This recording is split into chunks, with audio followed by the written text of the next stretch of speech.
Buenos días, mis hermanos, ¿cómo están? Gracias damos a Dios porque continuamos estudiando, creciendo en una relación con Dios. Y para hoy día el tema es la oración. Y vamos a orar, mis hermanos.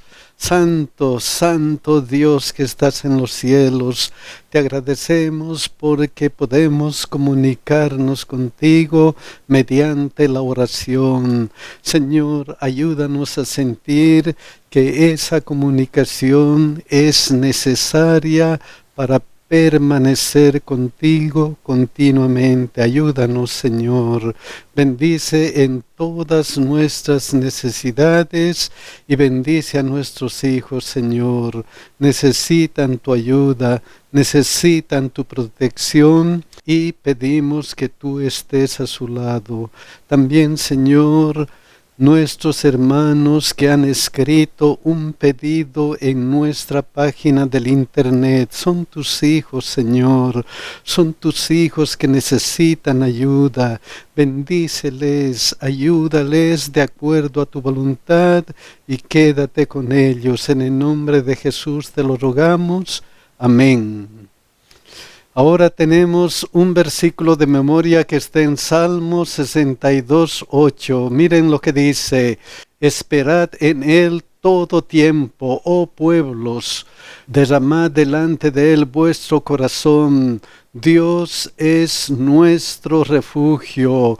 Vamos a estudiar ahora la oración y esta semana estudiaremos a otros individuos que oraron en la Biblia y consideraremos maneras prácticas de fortalecer la oración en nuestra vida diaria. La primera sección nos va a hablar de Elías, orando en medio de la crisis.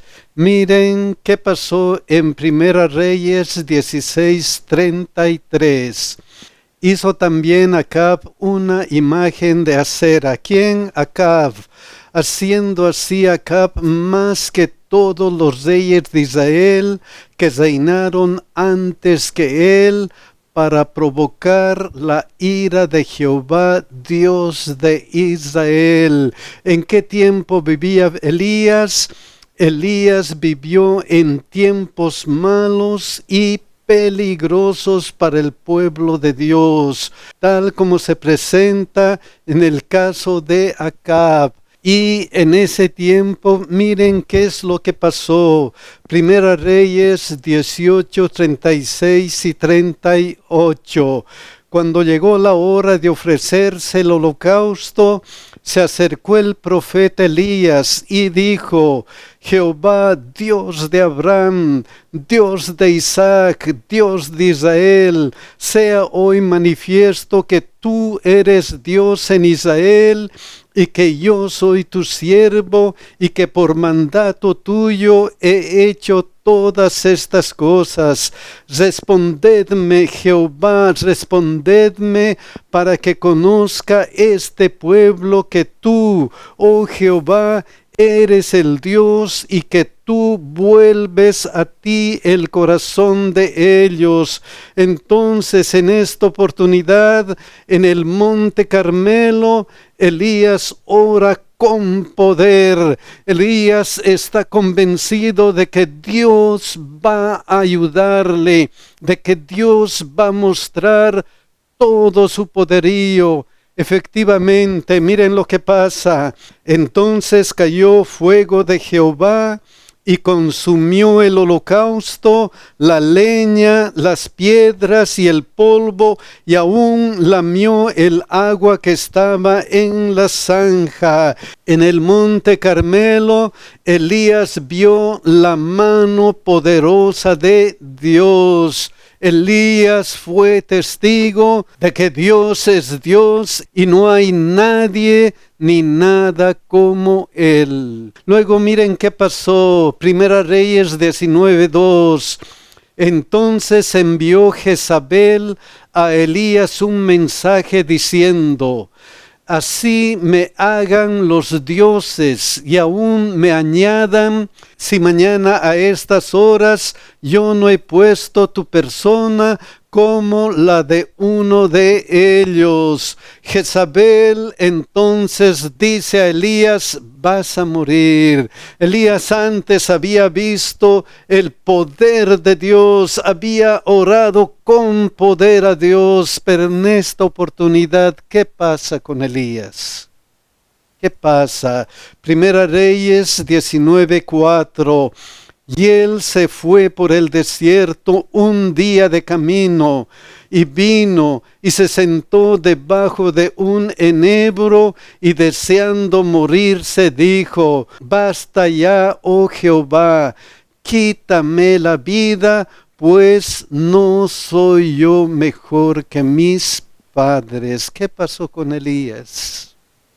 Ante la amenaza de muerte, Elías se dio al abatimiento y al desánimo. ¡Qué pena! ¡Qué pena! Parece nuestra vida. Parece nuestra vida, porque a veces estamos cerca de Dios, queremos hacer todo por Dios, hemos sentido el poder de Dios y después estamos desanimados. Pero cuando esto ocurrió con Elías, cuando esas cosas ocurren con nosotros, ¿qué hace Dios?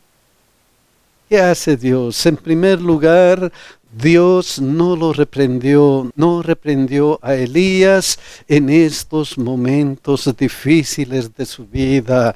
Dios no lo abandonó. Dios nunca nos abandona. Dios nunca nos deja solos, aunque nosotros estemos en momentos como el de Elías. Dios no lo acusó de falta de fe. ¿Qué hizo Dios? ¿Qué hizo Dios? ¿Qué hace Dios cuando nosotros estamos con problemas? Cuando nosotros estamos en una situación de desánimo como lo fue Elías. ¿Qué hace Dios? ¿Qué hizo con Elías? Primera Reyes 19:5. Y echándose debajo del enebro se quedó dormido. ¿Quién? Elías. Y he aquí luego un ángel le tocó y le dijo: levántate, come. Eso es todo.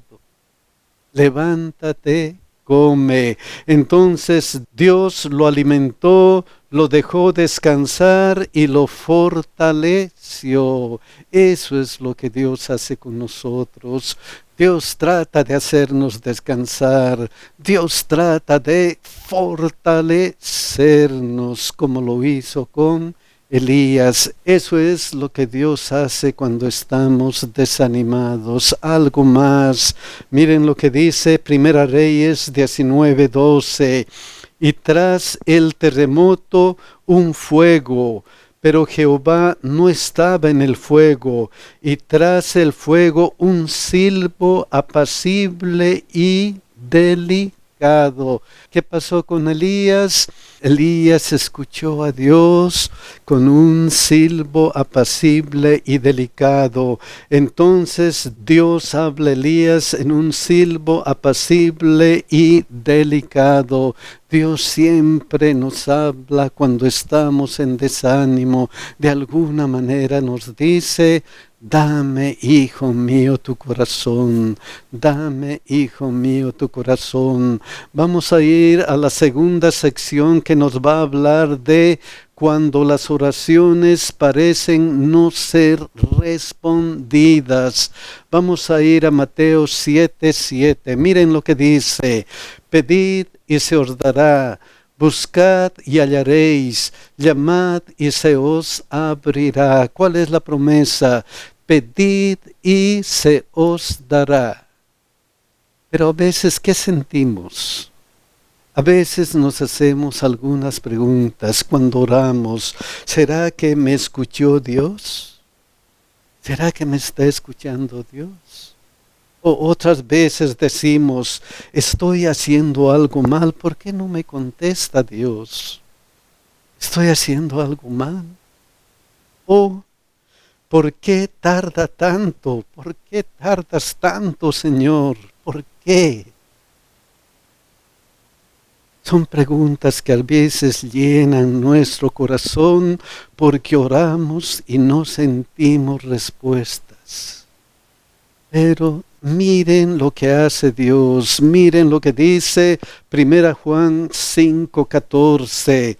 Y esta es la confianza que tenemos en Él, que si pedimos alguna cosa conforme a su voluntad, Él nos oye. Entonces, Dios responde conforme a qué, conforme a su voluntad. ¿Qué más?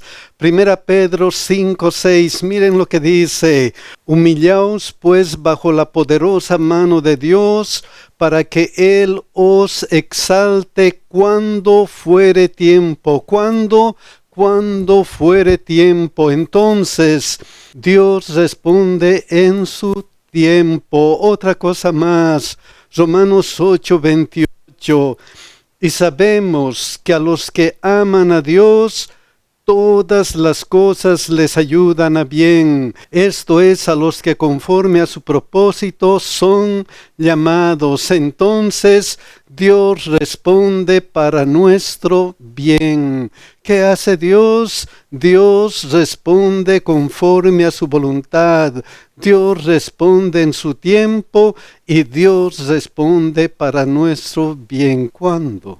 ¿Cuándo o cómo responde Dios? A veces Dios responde inmediatamente, en el momento. Tenemos muchos ejemplos en la Biblia. Vamos a ver Daniel 9, 21 y 22. Aún estaba hablando en oración cuando el Gabriel, a quien había visto en la visión al principio volando con presteza, vino a mí como a la hora del sacrificio de la tarde, y me hizo entender y habló conmigo diciendo: Daniel, ahora he salido para darte sabiduría y entendimiento. Aún estaba hablando en oración cuando ya vino la respuesta. A veces Dios responde sí, inmediatamente, porque Dios es bueno, nos escucha y actúa para nuestro bien. Pero a veces Dios nos dice: no te conviene. No te conviene lo que me estás pidiendo, pero Señor, es algo que yo deseo, es algo que mi corazón desea, pero no te conviene. No te conviene. Miren el caso de Moisés, Deuteronomio 34:4. Moisés había llevado al pueblo de Dios hacia la Canaán terrenal. En el corazón de Moisés estaba el deseo de entrar a la Canaán terrenal. Estaba el deseo de dirigir al pueblo hacia ese lugar que tanto anhelaba. Pero ¿qué le dijo Dios? ¿Qué le dijo Dios? Miren lo que le dijo. Y le dijo Jehová: esta es la tierra que juré a Abraham, a Isaac y a Jacob, diciendo: a tu descendencia la daré. Luego, ¿qué le dice? Te he permitido verla con tus ojos, mas no pasarás allá. Imagínense qué pensó Moisés. He luchado tanto. He dado mi vida. Dios no desea que pase allá, porque Dios, posiblemente ese ha sido el pensamiento de Moisés. Pero ¿qué pasó con Moisés? Moisés no pasó a la Canaán terrenal, pero ¿dónde está ahora Moisés? Ahora Moisés es nuestro representante allá en la tierra celestial. Dios se lo llevó porque Dios tenía mejores planes para Moisés que entrar en la Canaán terrenal. Entonces Dios responde no, porque es sabio y nos está preparando algo mucho mejor, aunque ahora no lo entendamos, como en el caso de Moisés. Hay más. Génesis 21:2. Miren lo que dice. Y Sara concibió y dio a Abraham un hijo en su vejez, en el tiempo que Dios le había dicho. ¿Cuándo tuvo Abraham un hijo? Cuando ya era de edad avanzada. Abraham esperó por ese hijo aproximadamente 25 años, un largo tiempo, pero Dios responde: espera, porque Dios nos conoce y sabe cuál es el momento oportuno para darnos la respuesta. Entonces a veces dice sí, a veces dice no, a veces dice espera. ¿Y qué tenemos que hacer nosotros? ¿Qué tenemos que hacer? Miren lo que dice 1 Tesalonicenses 5:17. Orad sin cesar, perseverar, seguir orando. Debemos perseverar en la oración. Miren lo que dice Mateo 26:42. Otra vez fue y oró por segunda vez diciendo: Padre mío, si no puedes pasar de mí esta copa sin que yo la beba, hágase tu voluntad. ¿Qué debemos hacer? Debemos pedir que se haga su voluntad, la voluntad de Dios. Juan 15:7, miren qué es lo que dice: si permanecéis en mí y mis palabras permanecen en vosotros, pedid todo lo que queréis y os será hecho. ¿Qué debemos hacer? Debemos permanecer en Dios y en su palabra.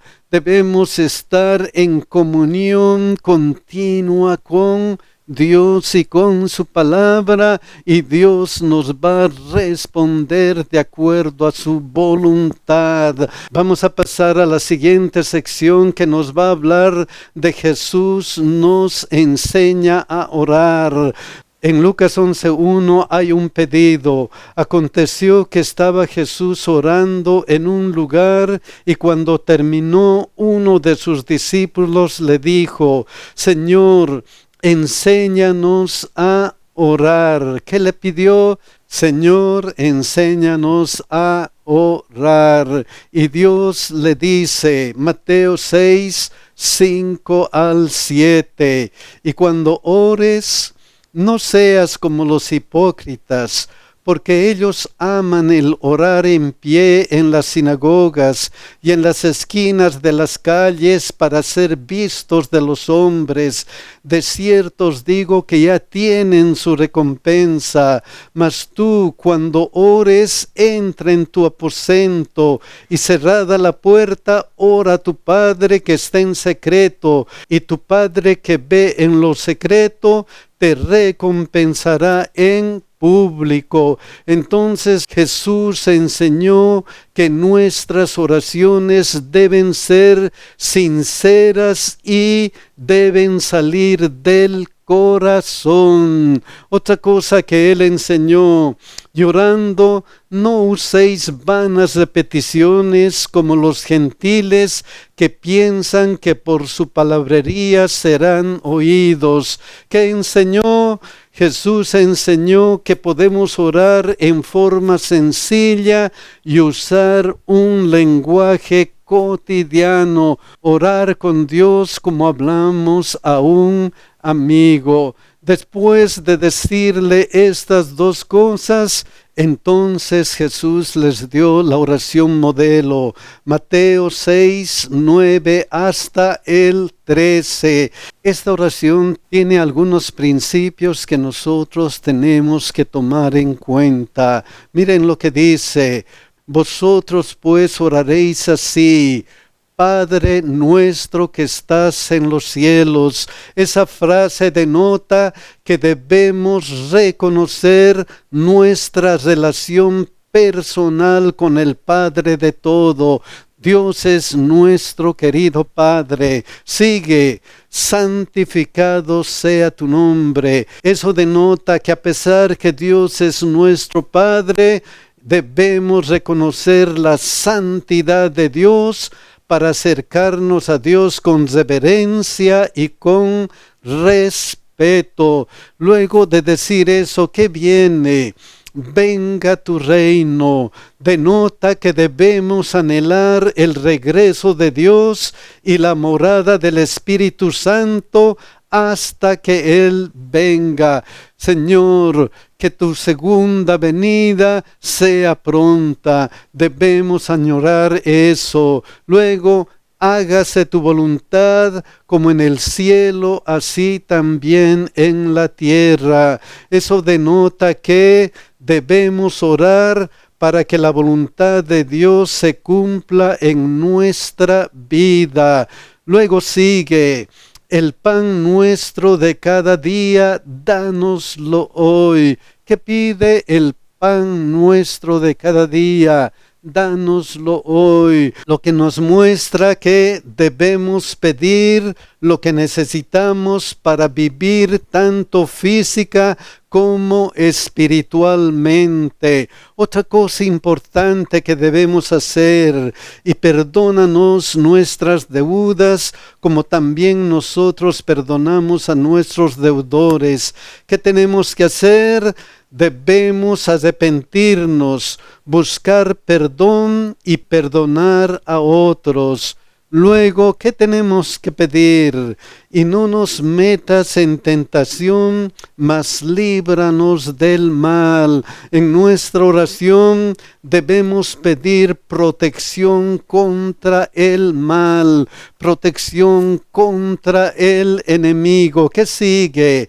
Porque tuyo es el reino y el poder y la gloria por todos los siglos. Finalmente, debemos reconocer que todo lo que somos y tenemos pertenece a Dios.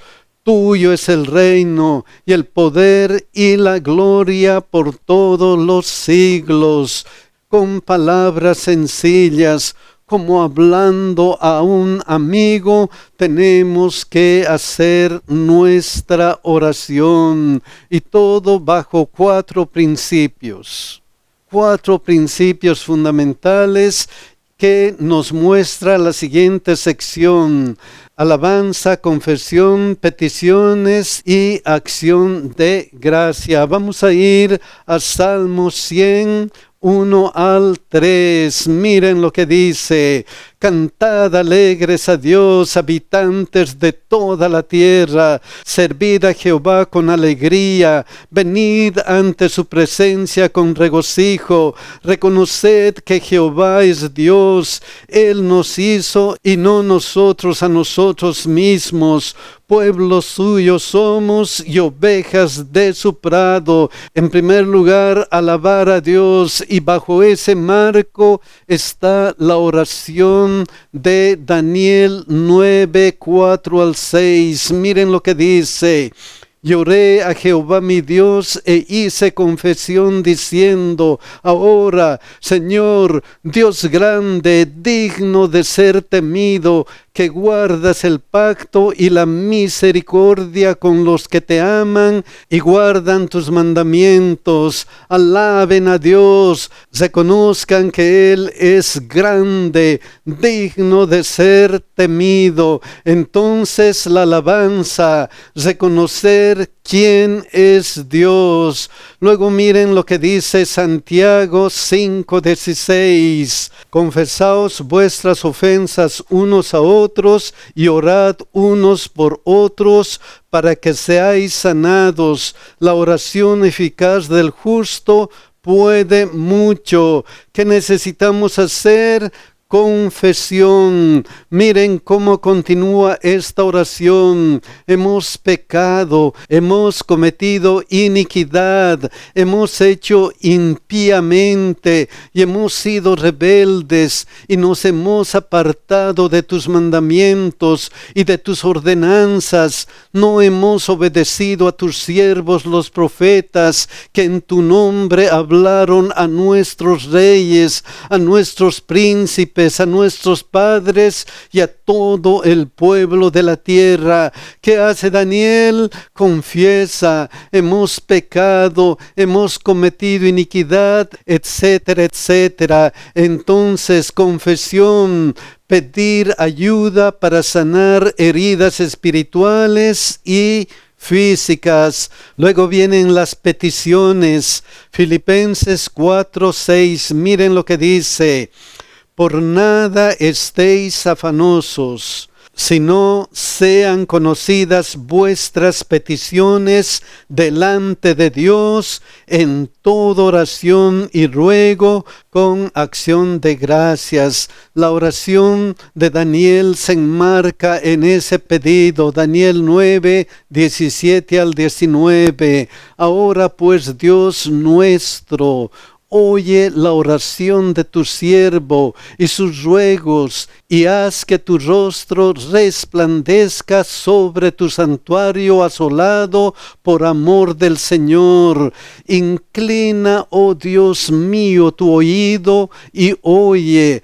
Abre tus ojos y mira nuestras desolaciones y la ciudad sobre la cual es invocado tu nombre, porque no elevamos nuestros ruegos ante ti, confiados en nuestras justicias, sino en tus muchas misericordias. Oye, Señor, oh Señor, perdona. Presta oído, Señor, y hazlo. No tardes por amor de ti mismo, Dios mío. ¿Qué hace Daniel? Pide, por nada estéis afanosos, sino sean conocidas vuestras peticiones. Hay que pedir a Dios en nuestras oraciones. Entonces la petición, presentar nuestras necesidades a Dios, nuestras necesidades físicas, mentales y espirituales. Y por último, acción de gracias. Miren lo que dice Primera Tesalonicenses 5:18. Dad gracias en todo, porque esta es la voluntad de Dios para con vosotros en Cristo Jesús. ¿Qué nos dice? Dad gracias en todo. Miren lo que dice aquí: porque tu nombre es invocado sobre tu ciudad y sobre tu pueblo. Estoy invocando tu nombre en señal de agradecimiento. La gratitud, invocar el nombre de Dios con gratitud. 4 cosas que podemos incluir en nuestras oraciones, pero siempre conversando a Dios como conversamos con un amigo. Pero la última sección nos va a hablar de otras preguntas sobre la oración. Hay algunas preguntas y una de ellas es: ¿por qué orar si Dios ya sabe todo? Miren lo que dice Mateo 6:8 y 9. No os hagáis pues semejantes a ellos, porque vuestro Padre sabe de qué cosas tenéis necesidad antes que vosotros le pidáis. Vosotros pues oraréis así: Padre nuestro que estás en los cielos, santificado sea tu nombre. Dios sabe, Dios conoce qué necesitas, pero igual tienes que orar, tienes que dirigirte a Él. Filipenses 4:6 y 7 dice: por nada estéis afanosos, sino sean conocidas vuestras peticiones delante de Dios en toda oración y ruego con acción de gracia, y la paz de Dios, que sobrepasa todo entendimiento, guardará vuestros corazones y vuestros pensamientos en Cristo Jesús. Miren lo que dice la hermana de Huay: no porque sea necesario para dar a conocer a Dios lo que somos, sino para capacitarnos para recibirlo. La oración no hace descender a Dios hacia nosotros, sino que nos eleva a Él. Entonces, ¿por qué orar si Dios ya sabe? La oración nos eleva a Dios y nos colma de su paz que sobrepasa todo entendimiento. Hay otra pregunta, miren lo que dice, ¿por qué orar cuando todo va bien? ¿Por qué? Miren lo que dice Salmo 103, 1 y 2. Bendice alma mía Jehová y bendiga todo mi ser su santo nombre. Bendice alma mía Jehová y no olvides ninguno de sus beneficios. Miren lo que dice esta versión, Nueva Traducción Viviente. Que todo lo que soy alabe al Señor, que nunca olvide todas las cosas buenas que hace por mí. ¿Quién hace por mí? Dios. Entonces, ¿por qué orar cuando todo va bien? Cuando todo va bien, oramos recordando que Dios es el que nos llena de bendiciones. ¿Quién nos da lo que tenemos? Solamente Dios. Y hay que orar agradeciendo eso. Otra pregunta, ¿cuál es el papel de la fe en la oración? ¿Qué función desempeña la fe en nuestras oraciones? Miren lo que dice en Mateo 21, 22. Todo lo que pidieres en oración creyendo, lo recibiréis. ¿Cómo debemos orar? Con fe. Miren lo que dice esta versión. Dios habla hoy. Y todo lo que ustedes al orar pidan con fe, creyendo, lo recibirán. Entonces, el que ora con fe, confía que Dios escucha y responde. Y todo lo que ustedes al orar pidan con fe, lo recibirán. ¿Y por qué es necesario la fe? Miren lo que dice Hebreos 11:6. Pero sin fe es imposible agradar a Dios, porque es necesario que el que se acerca a Dios crea que le hay y que es galardonador de los que le buscan. Sin fe es imposible agradar a Dios. Mis queridos hermanos, tenemos que tener fe, tenemos que tener confianza en que Dios nos escucha y nos va a responder. A veces sí, a veces no te conviene, pero Él siempre nos va a responder de acuerdo a su voluntad. Solamente tenemos que orar sin cesar. Que Dios nos bendiga y nos ayude a ser perseverantes en la oración. Que Dios nos cuide, mis hermanos.